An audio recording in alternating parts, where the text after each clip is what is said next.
तो दोस्तों आज हो गया 2 मार्च 2023 यूपी समेत देश दुनिया की सभी ताज़ा बड़ी खबरें लेकर आए हैं सिर्फ आपके लिए। चलिए खबर शुरू करते हैं। उससे पहले चैनल को अब तक सब्सक्राइब ना किया हो तो चैनल को सब्सक्राइब कर दें, लाइक कर दें, शेयर कर दें ताकि इसी तरह की खबर आप हर रोज देख सकें। चलिए शुरू करते हैं आज की पहली बड़ी खबर। पूर्वोत्तर के 3 राज्य नागालैंड, त्रिपुरा और मेघालय के चुनाव परिणाम आज आएंगे। मेघालय की 60 विधानसभा सीट और नागालैंड की 59 विधानसभा सीटों के लिए 27 फरवरी को मतदान हुआ था, जबकि त्रिपुरा की 60 सीटों के लिए 16 फरवरी को मतदान हुआ था। एग्जिट पोल में त्रिपुरा और नागालैंड में बीजेपी की सरकार बनती दिख रही है, वहीं मेघालय में त्रिशंकु विधानसभा के आसार बन रहे हैं। दिल्ली सरकार में मंत्री मनीष सिसोदिया और सत्येंद्र जैन का इस्तीफा उपराज्यपाल ने राष्ट्रपति को मंजूरी के लिए भेज दिया है, लेकिन इस्तीफे में मनीष सिसोदिया की ओर से तारीख नहीं लिखने पर सवाल खड़े हो रहे हैं। मुख्यमंत्री अरविंद केजरीवाल ने इस्तीफे की घोषणा 28 फरवरी को की, जबकि सत्येंद्र जैन के इस्तीफे पर 27 फरवरी की तारीख है। वहीं मनीष सिसोदिया के इस्तीफे पर तारीख नहीं है। भाजपा और आरएसएस के प्रमुख नेताओं ने बुधवार देर शाम आगामी लोकसभा चुनाव को लेकर अलग अलग मुद्दों पर विचार विमर्श किया। बैठक में आने वाले कुछ विधानसभा चुनाव को लेकर भी चर्चा की गई। साथ ही संगठनात्मक समीक्षा में कुछ बदलाव किए जाने की भी बात कही गई। ये समन्वय बैठक लगभग 4 घंटे चली। मंगलवार देर शाम रक्षा मंत्री राजनाथ सिंह के घर पर हुई इस बैठक में भाजपा से राजनाथ सिंह के साथ गृह मंत्री अमित शाह, पार्टी अध्यक्ष जेपी नड्डा और संगठन महासचिव बीएल संतोष भी मौजूद रहे। कांग्रेस अध्यक्ष मल्लिकार्जुन खड़गे ने लोकसभा चुनाव 2024 से पहले विपक्षी एकता पर जोर दिया है। उन्होंने बुधवार को कहा है कि विभाजनकारी ताकतों के खिलाफ एकजुट होकर लड़ना बेहद जरूरी है। उन्होंने कहा है कि इस तरह की एकजुटता के बीच ये सवाल ही नहीं है कि प्रधानमंत्री पद का उम्मीदवार कौन होगा। राजनीतिक गलियारों में खड़गे के इस बयान के कई मायने निकाले जा रहे हैं। सवाल उठता है कि क्या तीसरे मोर्चे की बनती संभावनाओं से कांग्रेस आलाकमान डर गया है। कांग्रेस नेता और वायनाड से सांसद राहुल गांधी के मेरे पास घर नहीं वाले बयान पर भाजपा ने तंज कसा है। मीडिया रिपोर्ट के मुताबिक वायनाड में बीजेपी लीडरशिप की ओर से कलपेट्टा के नगरपालिका सचिव को एक आवेदन भेजा गया है, जिसमें राहुल गांधी के लिए घर की मांग की गई है। इस एप्लीकेशन में बीजेपी ने राहुल गांधी को प्रधानमंत्री आवास योजना में शामिल करने और उन्हें मकान और जमीन मुहैया कराने की अपील की है। कर्नाटक में इसी साल होने वाले विधानसभा चुनाव से पहले सरकारी कर्मचारियों को बड़ा तोहफा मिला है। पुरानी पेंशन स्कीम के लिए कमेटी बनाने के साथ ही सरकार ने सैलरी में 17% इजाफे की भी घोषणा की है। सरकार से वेतन वृद्धि जैसी मांगों को लेकर आश्वासन मिलने के बाद कर्नाटक में सरकारी कर्मचारियों ने अपनी अनिश्चितकालीन हड़ताल वापस ले ली है। दिल्ली के मुख्यमंत्री अरविंद केजरीवाल ने मनीष सिसोदिया की गिरफ्तारी के बाद मीडिया के सामने रूबरू हुए। इस दौरान उन्होंने बीजेपी और पीएम नरेंद्र मोदी पर जमकर निशाना साधा। उन्होंने कहा है कि हमारे 2 सबसे अच्छे मंत्रियों को गिरफ्तार कर लिया गया। सीएम केजरीवाल ने कहा है कि प्रधानमंत्री नरेंद्र मोदी दिल्ली में हो रहे अच्छे कार्यों को रोकना चाहते हैं। आबकारी नीति का मामला तो सिर्फ एक बहाना है। साथ ही उन्होंने ये भी कहा है कि एक जमाने में इंदिरा गांधी ने अति की थी, अब प्रधानमंत्री जी कर रहे हैं, ऊपर वाला अपनी झाड़ू चलाएगा। उत्तर प्रदेश में सपा प्रमुख अखिलेश यादव और मुख्यमंत्री योगी आदित्यनाथ के बीच वार पलटवार का दौर लगातार जारी है। पिछले हफ्ते राज्यपाल के अभिभाषण पर दोनों में तीखी नोकझोंक के बाद बजट पर चर्चा के दौरान अखिलेश यादव ने मंगलवार को कई हमले किए। इन हमलों का जवाब मंगलवार को मुख्यमंत्री योगी आदित्यनाथ ने दिया। आपको बता दें कि प्रयागराज शूट आउट में शामिल साजिशकर्ता की फोटो को लेकर अखिलेश पर तीखे हमले किए गए। इस हमले का जवाब अखिलेश यादव ने कुछ देर बाद ही ट्वीट के जरिए दिया। अखिलेश यादव ने कहा कि खुद पर लगे केसों में खुद को माफ करने वाले मतलब माफिया देने वाले माफिया की बात ना करें। बिहार के पूर्व मुख्यमंत्री और हिंदुस्तानी अवाम मोर्चा के प्रमुख जीतन राम मांझी ने कहा है कि मैं अपनी मां की कसम खाकर कहता हूं कि नीतीश कुमार का साथ कभी नहीं छोड़ूंगा।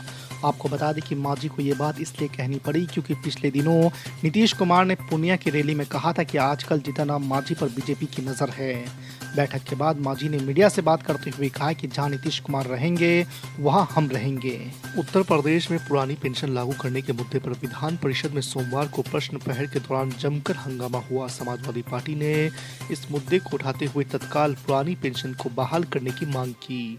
जवाब में सरकार की तरफ से वित्त राज्य मंत्री ने साफ कहा है कि अब इसे लागू करना संभव नहीं है, तो विरोध में सपा के सदस्यों ने जमकर हंगामा किया।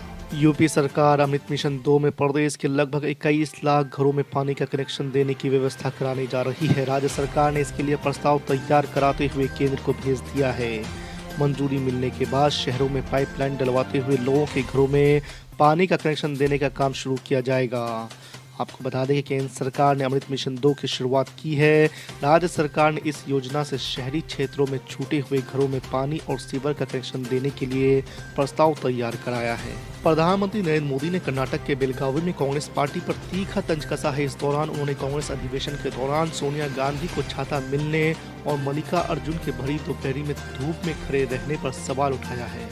उन्होंने इसे बुजुर्गों के अपमान से जोड़ दिया है। पीएम नरेंद्र मोदी ने कहा है कि कांग्रेस के एक विशेष परिवार के आगे कर्नाटक के एक और नेता का अपमान किया गया है।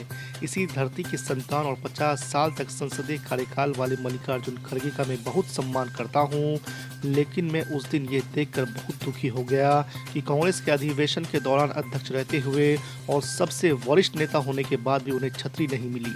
बिहार के मुख्यमंत्री नीतीश कुमार ने कहा है कि विधायक विकास के कामों में तेजी लाएं और कोई समस्या हो तो सीधे मुझसे मिले। विकास का काम कहीं रह गया हो तो मुझे आकर बताएं। भाजपा के प्रचार से सतर्क रहें और महागठबंधन के सभी विधायक सत्र के दौरान सदन में मौजूद रहें। मुख्यमंत्री नीतीश कुमार सोमवार को सेंट्रल हॉल में महागठबंधन विधानमंडल दल की बैठक को संबोधित कर रहे थे। बैठक की अध्यक्षता करते हुए नीतीश कुमार ने कहा कि केंद्र सरकार द्वारा केंद्रीय बजट में बिहार की हिस्सेदारी नहीं दी जा रही है, बल्कि कटौती की जा रही है। साथ ही उन्होंने कहा कि भाजपा द्वारा अल्पसंख्यकों को परेशान करने की कोशिश की जा सकती है, इसको लेकर सावधान रहना है। संजय राउत ने इमाम चीफ असदुद्दीन ओवैसी पर पलटवार करते हुए बीजेपी और असदुद्दीन ओवैसी को राम और श्याम की जोड़ी कहा है। संजय राउत ने कहा है कि असदुद्दीन ओवैसी बीजेपी की बी टीम है, ओवैसी की पार्टी वोट कटवा मशीन है। ये बात संजय राउत ने असदुद्दीन ओवैसी के उस बयान के बाद कही जिसमें ओवैसी ने शिवसेना की आलोचना करते हुए शिंदे और उद्धव को राम श्याम की जोड़ी कहा था। भारतीय जनता पार्टी के अध्यक्ष जेपी नड्डा ने रविवार को राष्ट्रीय महासचिवों के साथ एक बैठक की। इस दौरान उन्होंने त्रिपुरा सहित पूर्वोत्तर के 3 राज्यों के चुनावों और आगामी लोकसभा चुनाव की तैयारियों का जायजा लिया। आपको बता दें कि त्रिपुरा में मतदान हो चुका है, जबकि मेघालय और नागालैंड में विधानसभा चुनाव के तहत सोमवार को मतदान होना है। सूत्रों के मुताबिक बीजेपी ने देश भर में 10 लाख बूथों को मजबूत करने की योजना बनाई है। बिहार के मुख्यमंत्री नीतीश कुमार बीजेपी से नाता तोड़ने के बाद लगातार विपक्षी दलों से साथ आने की अपील कर रहे हैं। नीतीश कुमार को कांग्रेस महासचिव प्रियंका गांधी वाड्रा का साथ मिला है। जी आपको बता दें कि उन्होंने रविवार को रायपुर में आयोजित कांग्रेस के महाधिवेशन के दौरान कहा है कि लोकसभा चुनाव के मद्देनजर लोगों को भारतीय जनता पार्टी के विरोधी सभी पार्टियों से एकजुट होकर लड़ने की उम्मीद है, लेकिन सबसे ज्यादा उम्मीद कांग्रेस से है। कांग्रेस के महाधिवेशन के आखिरी दिन राहुल गांधी ने अपने संबोधन के दौरान मोदी सरकार को चीन से लेकर गौतम अडानी प्रकरण पर घेरा। उन्होंने भारत जोड़ो यात्रा की सफलता का जिक्र करते हुए कहा कि यात्रा में हम शुरू में सिर्फ 125 लोग थे, लेकिन धीरे धीरे संख्या हजारों से लाखों में बदल गई।